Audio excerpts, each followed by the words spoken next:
Hello, thank you for joining us here on Music Marvels with Achickwitbeatz and Breezy Gipson. We're ready to do what we do every week. We got another dope show lined up for you as our special guest this week.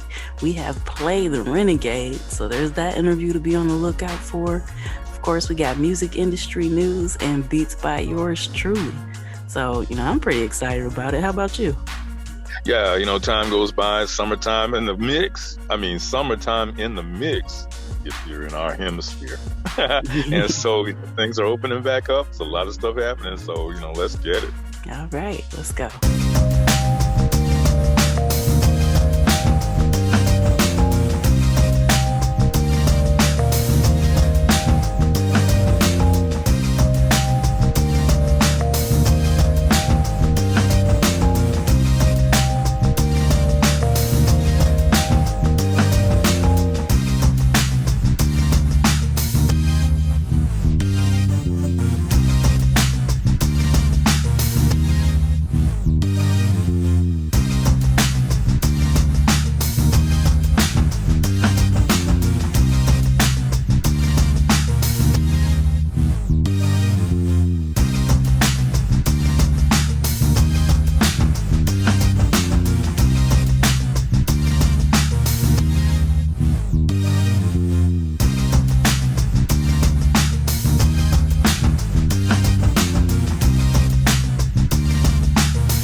Hey, thank you for tuning in to Music Marvels with Achickwitbeatz and Breezy Gipson. We're very, very, very excited to let you know that we have the incredibly talented Plaay, the Renegade, joining us from sunny Los Angeles, California. How you feeling today? Oh, I'm feeling good, man. I appreciate you guys for having me on. Thank you. No doubt. And shout out to KRXM Radio for the connect. And so, yeah, if you could just let our listeners know a little bit about who is Plaay the Renegade. You know, when did you decide that you needed music in your life? And, you know, just kind of give us the whole origin story. So a little rundown. I've been doing music for years. So I think when I first started wanting to do music, I probably had to say at the age of probably like 10 years old, 11 years old, when I first heard Bow Wow's Beware the Dog Down. He's one of the reasons I actually made me want to start rapping and stuff like that. So, you know, just from there on, you know, just from different types of music genres, from R&B to hip hop to, you know, to old school music like the Temptations and all that, you know, music has always been a part of my life. So, okay, that's what's up.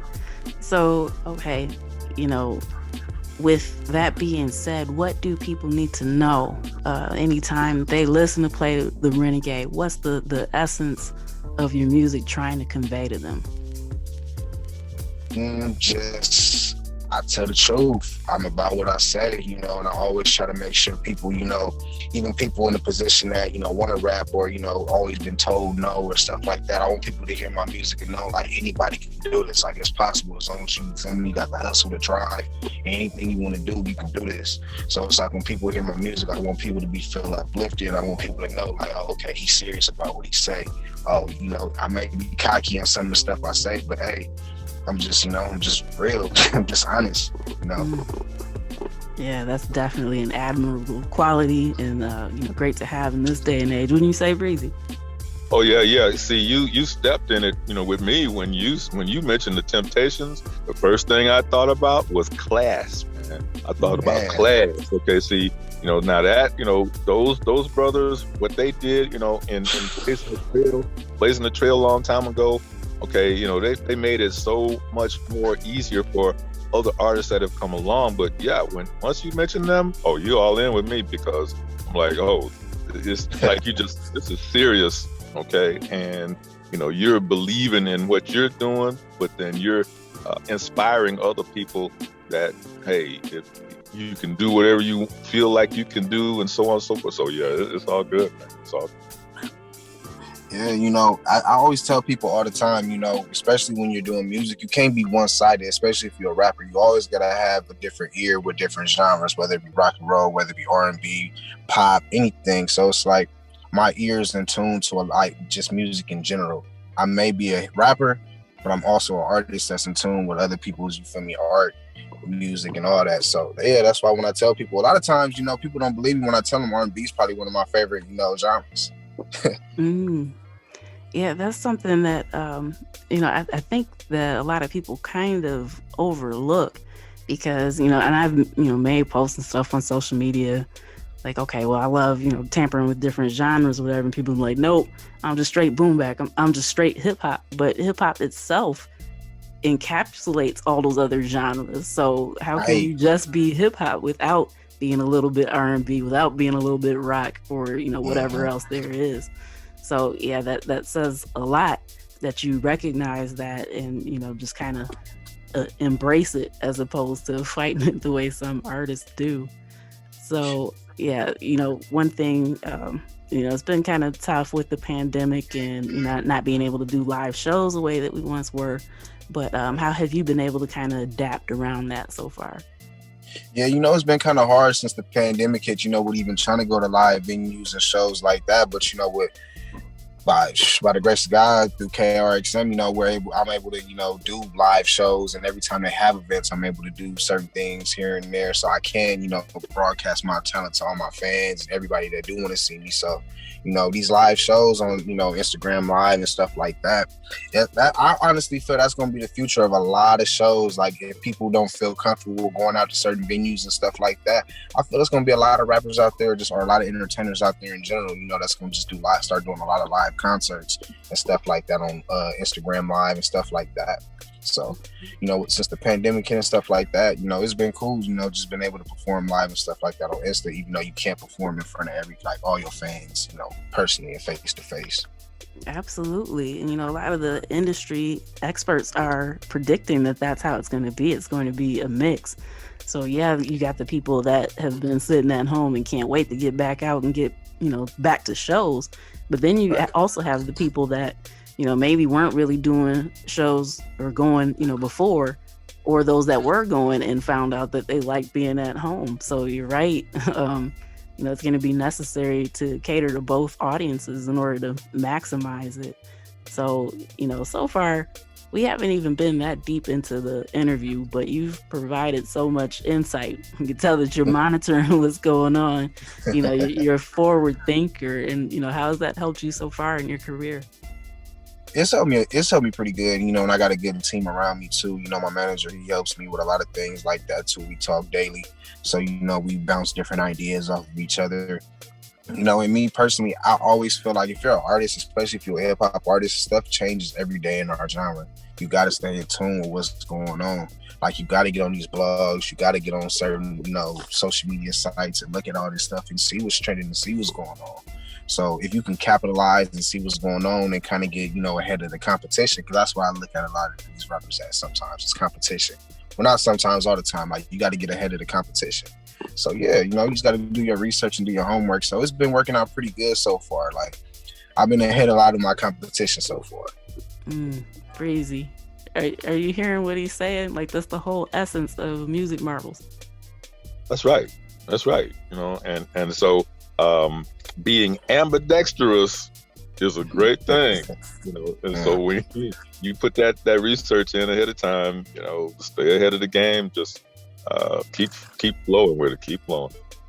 Yeah, you got to, like, that's for any rapper. Like I tell people, make sure you study your craft. Like, every day, make sure you study something about your craft, whether it be hold it right there. Repeat that one more time. Make sure for all you rappers out there, even up and coming, make sure you study your craft. That's the main thing. Man. That's it. There you go. I'm just saying. Study your craft. Oh yeah. Okay. Now you really in with me. Now you really in. Hey man, I'm just saying, man. You gotta be when you love something and you passionate about something. Don't you want to get better at it? Like, you don't want to just be mediocre at it. You want to get better at it. So, whether that be, if you, like I said, if you're an artist, whether that's writing every day and, trying to get better at songwriting every day, whether, that's beat making, whether it's anything, promotion, anything, you want to be the best. And I want to be the best at everything that I do. So I make sure I study my craft. Well said. Well read, well said. Oh, yeah. Appreciate it. Indeed. So, that's something that's, we really support around here. We try our best to make sure, and that's one of the reasons why we do the interviews, because everybody has their own stories that can help each other. So by sharing your journey, your wisdom, the things you've learned along the way, that's helping other artists. And so, that's something that we're big on. We have our music industry news segments for the exact reason that you just explained, about how important it is to observe what's going on so you can get better and you can understand what moves to make to have the music career that you want to have. So you definitely, we usually wait till we're almost done with the interview, but I already feel like we got to have you back in the very near future. Hey, whenever y'all want me on here, I'm available. Just let me know. It's not a problem. Just let me know. That's what's up. So if you could maybe let us know a little bit about some of the projects that you've done already, and what they mean to you, kind of what they signify, and the purpose that they serve when you were inspired to create them. Okay, so my first project that I've been doing music for a long time, but I just got back into it and found my passion like maybe a year and a half, a couple years ago. So the first song that I wrote, one of the songs that I wrote, and it wasn't even going to be one of my first lead singles, which was funny. It's called That's Me. And how I got inspired by that song, and it's kind of funny. I was sitting in the car one day, just smoking, just vibing to some of the beats that one of my producers sent me. Shout out to my boy Ronnie Lee, that made the beat. I'm sitting there vibing out, and for some odd reason, I said this to one of my Instagram posts, and I think it's so funny. And when I told my manager this, he kind of laughed too. I told him, like, the song, I don't know if anybody's seen it, That's So Raven, and every time at the end of her little song, she'd be like, that's me. And for some odd reason, it kept sticking in my head, and then I'm just kind of sitting there just like, and the beat going, and I'm like, who could bust a bag in a day? That's me. Who can talk shit and back it up? And it just kind of start flowing and kind of coming together. And the meaning behind the track, it's just coming out, talking about who I am, what I'm about, and just how cocky I am, how confident I am. When I want people to get from the track, I want you to vibe to it, party to it, and just know, like, anybody, like I said, anybody can do this if you study your craft. Like, don't never let nobody tell you can't do nothing. If anybody tell you that you can't do something, they just hating on you. I'm just being honest. Mm-hmm. That is the little part at the end of That's So Raven. It's crazy how inspiration can come from, like, the the craziest places. And I used to love that show, by the way. Man, I'm just saying, as entertainers, you pull from any and everywhere. Like, rappers will tell you all the time, or different artists will tell you all the time, like, a lot of their songs and a lot of our songs come from either movies or TV shows. I'm a big movie fanatic. I'm a big TV fanatic. So it's like, it's almost always natural. You're going to see a lot of movie or TV theme or influence a lot of my either videos or a lot of my songs. So. Man, that's incredible, isn't it, Breeze? Yeah, it is. It really is. And so, it's like we're in a happy spot right now because the flow that's coming, Plaay, you're dynamic, man. I'm not trying to be like also ran or, but you're dynamic and it's coming through in multiple levels. Okay. And so, I'm excited. Looking for some great things, that the things that you're doing, you just keep continuing those things. And because now also there's some leadership in there. Okay. Mm-hmm. There's a lot of leadership in there because some of the younger folks, they've got to know to gravitate to you because of the leadership that you're showing and what you're in your conversation. So folks not gonna take you lightly, man, because that word trailblazer, that's coming out now too. Okay, so now do this for me. Share. Okay, let's go way back. Back. Okay, so now if you put your foot in there when you were around 10, 11 years old and so forth. Okay. Now, we know that, there's a certain magnetism coming out from the 10 to 11-year-old range. And, okay, so, but now, when you were introduced, at what point in the 10 to 11-year age range did you actually realize that, hey, they like me? I'm getting these compliments and everything. You know what? I think I can do this. Let me do more. So what was that like? Can you remember that first moment when? So it wasn't even at the 10 or 11 in age range when I started getting kind of compliments like that. It was more so like the 12, 13 when I really start kind of playing with it a little bit more. And then when I would kind of like freestyle and stuff like that in front of like my exes and stuff like that, different girls and stuff, they say, oh, you good? And I freestyle in front of some of the homies, that's kind of cool. But then I also had some people at one point tell me, oh, you ain't that good. Like, oh, you shouldn't be doing this or you shouldn't be doing that. So it would be discouraging at times, in that age range as a teenager, because come on now, everybody wants to be liked as a teenager. Everybody wants to be cool. So, it didn't, I didn't start really, really gaining my cockiness and confidence to like my 16, 17 range. We'll see. Those naysayers were lighting that fire. Mm-hmm. Little did they know. Yeah. Little did they know. I'm just saying, because when people as at 27, when people tell me no, I just be like, oh, okay, well, I already had a backup plan anyway. I was just, just seeing anyway, so that's cool. Next, I'm on to the next thing. I don't sit and wait for nobody. Just like when people tell me all the time, like, oh, I want to hop on your track. Oh, okay, cool. If I send you the beat in like 2 or 3 days and, I'm trying to communicate with you back and forth and you start acting Hollywood on me, then it's like, okay, cool. Never mind. I'll do it myself. Then when you hear the song and the song come out dope, you're like, dang, I thought we were supposed to hop on it together. For what? You took too long. You took your time. I'm not on your time. I kept trying to go back and forth with you. Same thing with producers. Producers do the same thing, but that's another topic for another time.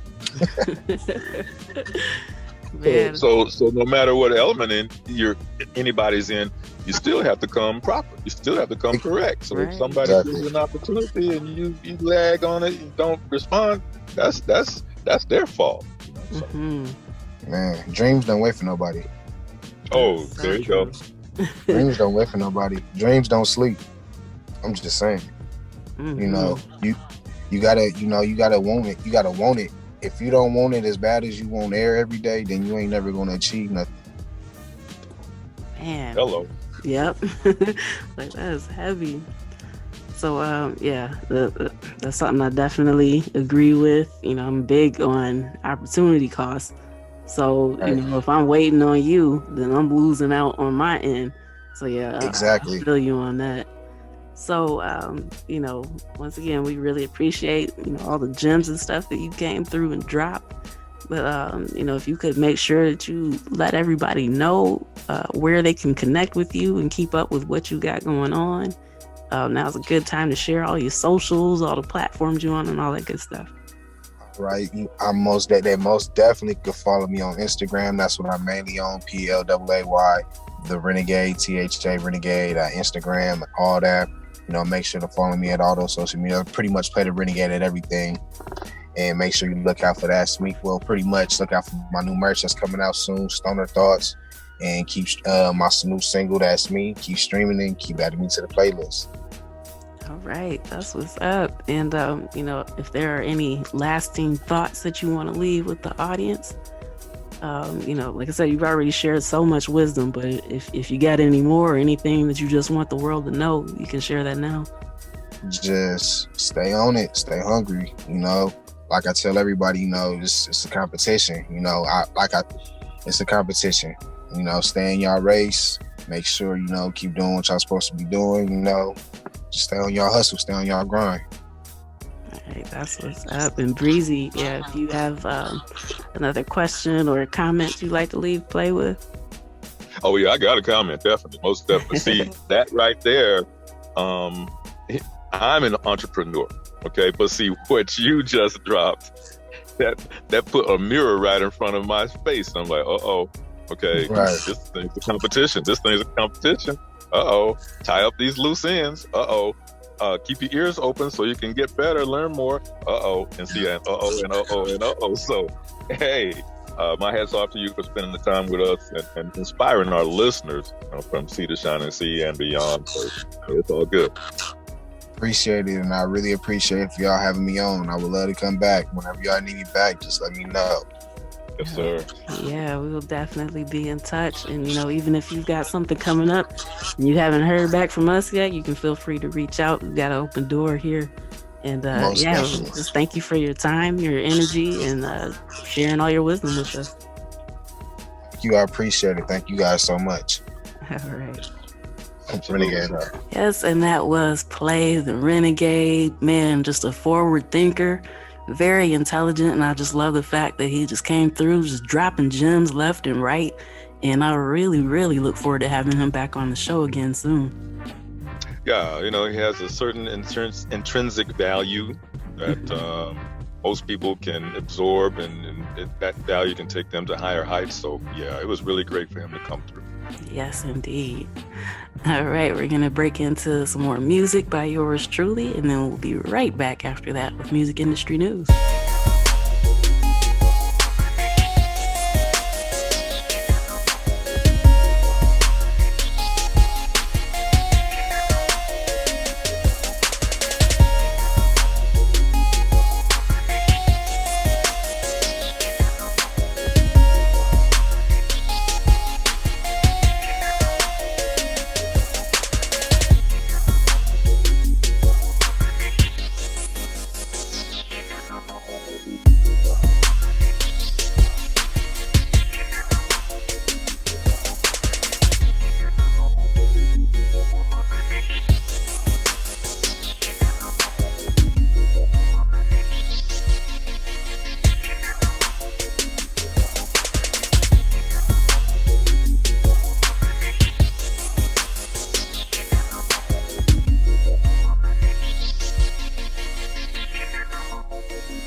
we're back with music industry news. First up, YouTube has announced that it paid the music industry over $4 billion in the last 12 months.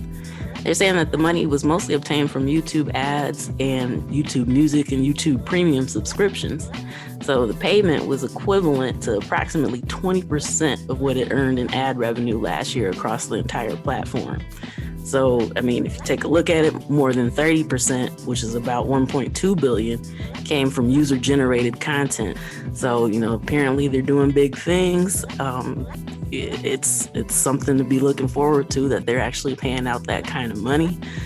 Many people believe that it could be more, which, I'm never going to argue that. I believe that creators should be paid more, but it's headed in the right direction. Yeah, filling those pockets up, filling those accounts up. Yes, absolutely. And speaking of YouTube, they're expanding their TikTok rival called Shorts to the UK, Canada, Latin America, and now it's letting users tap YouTube for the music to add to it.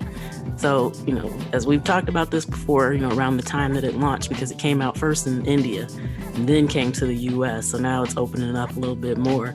And the fact that they're letting users dip across the pool for the YouTube catalog for videos is going to be pretty fascinating. So, just with TikTok being as big as it is, YouTube kind of had to pull a move that significant in order to gain some of that traction. So it makes sense. It's going to be interesting to see how that holds up. Yeah, it's all under one big umbrella, and that's the B umbrella, and that's business. Yes, indeed. All right, so Patreon is joining forces with SheSaid.so to increase equality in the music industry. So SheSaid.so is a worldwide network of women and gender minorities in the music industry, and their goal is trying to increase exposure. So this partnership here, Patreon and SheSaid.so will be co-hosting a series of virtual and physical events throughout the year to kind of broaden the conversation about how creators can more easily tap into the digital economy. So one of Patreon's founders, Sam Yam, says that NFTs are creating a sense of scarcity again, and that's where people are starting to see the real value of uniqueness. So, it kind of goes back in the days when you would actually buy that album and hold it in your hands and look at it, read the liner notes and stuff while it's spinning, whether it was vinyl, CDs, tapes. People are kind of missing that connection, and so NFTs are kind of offering that for people. So, I thought that was a really, really good point to make, because in this current age, with everything being so digital, which is convenient, but a lot of people aren't really connecting to the music the same way that they used to, because it's not really tangible like it used to be.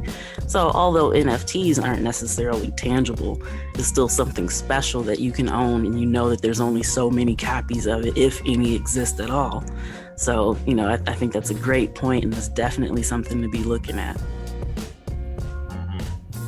Hey, as I said, business flows and business goes. So let's learn more. Let's absorb it. Yes. And speaking of NFTs, Lil Dicky's song Save That Money is the first ever music publishing NFT. So this is a really big deal when you look at it, and it just makes perfect sense.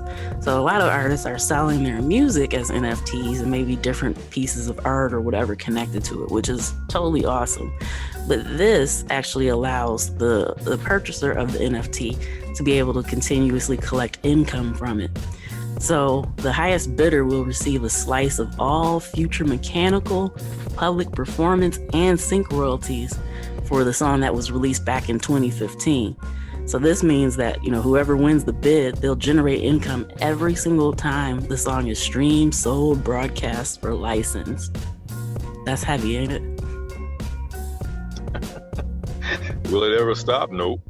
So it's flowing, so it's going. Yeah, so apparently this was led by Royalty Exchange. And so, they're trying to move into doing this more frequently, so that way people who invest in it will be able to buy into the catalogs using the Ethereum cryptocurrency. So right now they have their own RXT, which actually has a genuine underlying value, so it's not a theoretical one. So as you collect the money, you'll either be able to continue to hold it in cryptocurrency, or you can switch it out for cold hard cash. And so there's always value in that, so that's something exciting to be paying attention to, looking out for, for multiple reasons. One, if you're interested in investing, that's something to be looking at. And two, as an artist, if that's something that you're interested in doing, you can kind of mirror some of these moves, or, improve upon it and make it your own. Hey, there's some strong stuff happening in the world. And so, I'm glad that, this segment always brings forth the latest and the greatest of what's taking place. Yes. It's just so much happening all the time that, it's kind of hard to kind of be tapped into everything. So we hope to kind of alleviate some of that for you, so you can get the highlights of what's happening, to make sure that you're informed and you can make the best decisions that you possibly can for your own music career. Agreed. All right, the Song Trader has acquired the music agency called Massive Music. So this deal happens to be Song Trader's fourth acquisition of this year already. So, we're in June of 2021 and they've been buying up stuff left and right. So Song Trader has over 300,000 tracks licensed through the system and more than 1.5 million tracks on its platform. So with that connection with Massive Music, which creates and curates music, and sonic branding is what they say, solutions for music management and international brands, even including Nike, Heineken, Apple, and more. So with these two partnering up, it's going to be something serious. So it'll be interesting to see what will happen in the future, because they said that they're looking to, better service the business-to-business music industry and, quote, unlock significant growth potential. So, anytime you talk about growth potential, the ears kind of perk up, and I'm excited to see what's going to come forth from that. All right, and Universal has managed to turn its roster of stars into $42 billion in, worth. So they just decided to sell 10% of Universal to Pershing Square, which is a special purpose acquisition company. And so because of this deal, that's what allowed them to be valued at $42.4 billion. And, they're just kind of building their roster up a little bit more and just taking a foothold in the industry. So of the recorded music revenue that was made in 2020, 32.1% of that was held by Universal, which is pretty impressive. But just in case you didn't know, you'll never guess who came in second with 31.4%? Independents. So independent artists are ahead of Sony and Warner as far as the recorded music revenue went for 2020. And I felt that was just as exciting as the fact that Universal had such a large piece of the pie, but the independents are coming for that spot, and I love everything about that. Good deal. Sounds like a good deal. Yes. All right, and the House Judiciary Committee questioned Spotify about its discovery mode feature, which, is a really good thing that they're doing that, because most people are saying it's basically payola. So the purpose of the discovery mode is that artists can forego a chunk of their royalties in order to be listed in the discovery mode or have their music featured. So of course, when Spotify presented it, they made it sound like, oh, this is this awesome thing that you get to be a part of. You get to choose what albums and songs you want on there, but you just have to give us a percentage of the royalties. So that way they keep it and you don't actually get it. Now, most people already know Spotify already only pays fractions of a penny per stream. And now they don't even want to give you that if you decide that you want to be put on the discovery mode. So legislators are saying that they wanted to engage with Spotify to protect artists and the music business. And they were quoted as saying core copyright industries like music play an integral role in the U.S. economy, And the vitality of the industry is undermined when artists' hard work is undervalued. I love that quote so much because it's very true. And so, in the letter, they stated that, and they asked reps to respond by June 16th. So we'll see what happens there. Spotify is usually pretty good at retorts and kind of doing the magician's trick, making you look one way before you realize they really didn't answer your question, but we'll see what happens. Okay. All right, and some news for the hip-hop heads. Chuck D, MC Lyte, and Questlove's Smithsonian Anthology of Hip Hop and Rap is dropping this summer. So the anthology was developed by the Smithsonian in connection with members of the hip hop community, including those mentioned, and Ninth Wonder. And the committee reached out to over 50 artists, scholars, DJs, photographers, filmmakers, and a whole lot more to put their input into it to make sure that they weren't missing anything. So, that's pretty exciting for all the lovers of hip hop to see what they've got coming up. Hey, I mean, this is wonderful. It's just wonderful. Reservoir purchased Tommy Boy Music in a deal worth $100 million, and they plan to work with De La Soul to get their music back on streaming platforms. So this is another huge win for hip hop heads everywhere. We've heard a lot of bad stuff about Tommy Boy in the past, one from De La Soul, and of course from GZA, who actually name checked them in a song about labels. So, they kind of have a history for unfairly taking advantage of artists and not really paying them what they were worth. So now that Reservoir has purchased them, they're intending to do the right thing. And so hopefully they'll go ahead and stick by that. A couple of Reservoir's board members were also members on the board at Tommy Boy. So they had an equity interest in both companies. So we'll see what's going to go on there. They're going to keep marketing the Tommy Boy catalog under the Tommy Boy label, but now it'll just have different ownership. So under new management, hopefully good things will come from that. Well, let's hope so. Yeah. All right. And we've talked about Hypnosis songs quite a bit, and kind of looking at what they've been doing over the past year. I mean, it makes sense why it popped up, week after week after week. But now their music catalog is worth over $2.2 billion. So as of March of this year, there were 64,555 songs across 138 catalogs. So that was just as of March of this year. But from March of last year up until March of this year, they acquired 84 catalogs for $1.06 billion and an average of $12.6 million per deal. So, I mean, they've been spending money. And as we've mentioned on here before, if you're watching where these people are putting it, it's all towards music catalogs and music rights and royalties. So, I mean, I don't think we can state this enough. It's so important to make sure that you have everything filed so that way you can collect what you're owed from your music, because the royalties is where the money is. And if that's what you want, if you want to make money off of your art, and just make sure that you've got your I's dotted and your T's crossed and everything, so you don't miss out on what's going on. Very, very, you got to be very succinct about that. Well, the indie artists as well as professionals, you got to be succinct about that, because that's why you're in the game.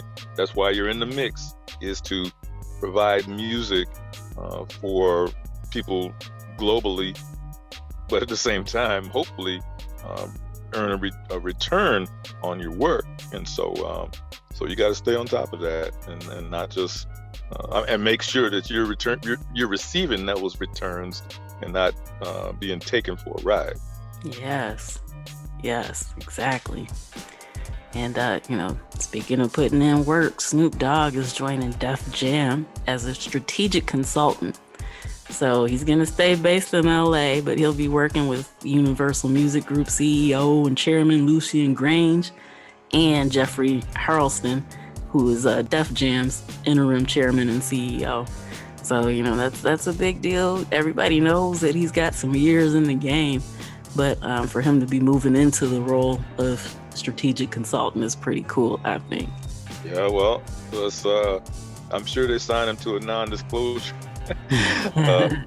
disclosure agreement on the money. So there's some funds changing hands. That's for sure. Yes, yeah, absolutely. Because you notice you see him everywhere. You be watching commercials, all of a sudden Snoop Dogg there popping up. So yes, he's a talented artist, but a very, very capable businessman. So yeah, I agree. It's probably for a large bag that we won't ever know about. But yeah, kudos to him. Absolutely. All right, and just in case anybody listening doesn't know, I am from Kalamazoo, and this little bit of news is kind of local, but the Kalamazoo Institute of Arts received a $65,000 grant for a temporary exhibition that'll be displayed next year, and it actually focuses on the music industry in the 1950s, when women were starting to find their voice in a male-dominated industry and society. So, if you're listening and you're anywhere near Southwest Michigan, you definitely want to make sure that you check that out when it comes next year. So I'm really excited to check it out and see that bit of history. I always think that it's great when women's work in the industry gets highlighted because, truth be told, it's not really happening that often. So it's good every time some light is shined on it, so that way, we don't get overlooked. So kudos to them for bringing the exhibition. Yeah, I agree with you totally. Yep. Yes. All right. And Warner Music Group has signed a strategic global partnership with Songclip.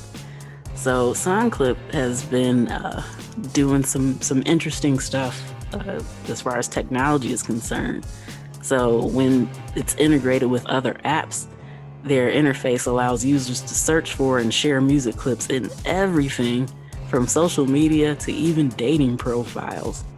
So with Warner snatching this up, it's going to be really interesting to see how they utilize this technology and just to kind of see what's going to come forth from that.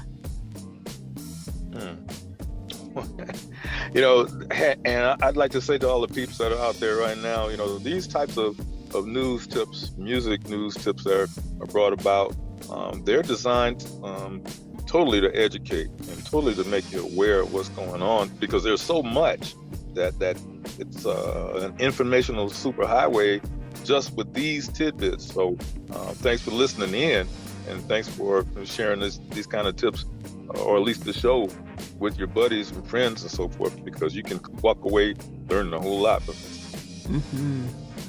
Yep, that was the whole goal. And so now this is kind of an interesting thing that just recently occurred.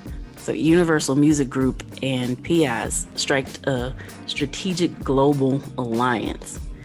And so basically what happened was Universal gave Piaz an undisclosed amount of funding, and they'll have access to Piaz's global distribution network. But what's weird about this is that Universal isn't taking an equity or minority stake in the company, and Piaz will still remain fully independent. So to be receiving a large chunk of change but not taking over the company isn't really heard of that often.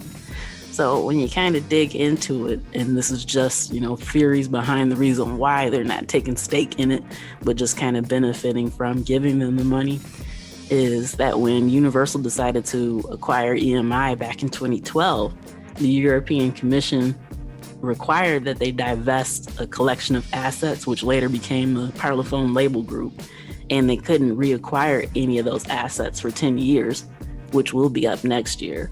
So Universal also sold its co-op division to Piaz back in 2013. So it looks like they may be trying to avoid getting in trouble for that. And maybe we'll hear later that they do have a stake in it. But, it'll be kind of interesting to see what comes from that. And, it's always like little moving pieces in the background that we don't tend to know too much about until stories like this break. But it'll be kind of interesting because just 3 months ago, Universal had already launched their Virgin Music label and artist services.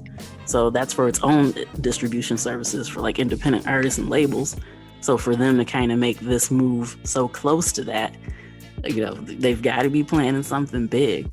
So it looks like maybe they're coming for that slice that independents already have in the music revenue pie. But yeah, we'll see. Time will tell. Once we have more information, we'll definitely share that with you. Yeah, it's a TWT. Like you say, time will tell. Yes. All right, and that does it for music industry news for this week. Just hang out for a bit. We got a quick music break, and then we'll be back to close out the night with you.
All right, that's a wrap for this week's edition of Music Marvels with Achickwitbeatz and Breezy Gipson. We're glad that you spent this time with us, and we can't wait to do it again next week.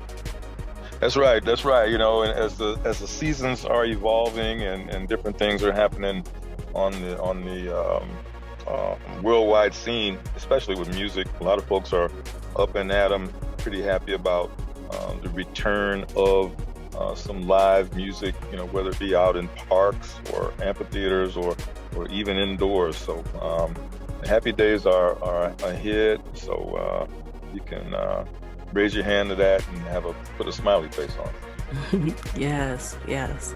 Some return to normalcy that includes more live music. I mean, you know, it's just a beautiful thing.